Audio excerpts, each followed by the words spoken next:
I don't really like the word creating, because creating kind of suggests that we put out a thought and suddenly we manifest it. Somehow it comes into being through our thought, when that's actually not the case.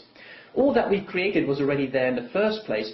Our creation is really the idea that it exists so that we can now perceive what was already there.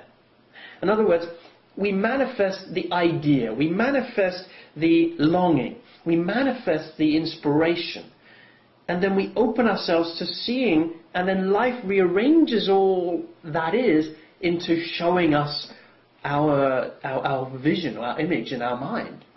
So, you know, when I take this wallet, for example, I didn't create it.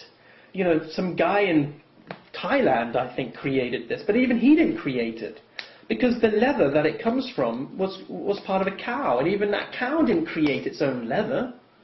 You know, when we start looking at what it takes to bring something like this into existence, we realize that me in a small level had no real power to bring this into existence. But I had the thought, I really would like a wallet, and then suddenly at Christmas, somebody gives me a nice wallet, and suddenly I go, wow, look what I've attracted. And it really is about that. So that's the next level of intelligence. We talked about the innate life force intelligence and the emotional intelligence, lower mind, higher mind. Now we go into the next level of intelligence, which again, each level is going higher and higher in its frequency. Not better, just higher. Next one is soul intelligence, or what people call personal soul. That is that higher self guidance that is individual to you. That part that people call the higher self. It's individual to you in that it's not one with everything yet. It's an individualized, non-physical self. And that has a far greater awareness of your purpose and reason for being here than maybe your mind does. Your mind may have logical and analytical reasons for being here. Your soul, personal soul, has a mapped out sense of direction that we're either tuned into or not. Again, we realize that direction when it feels good. In other words, it communicates to us through feelings.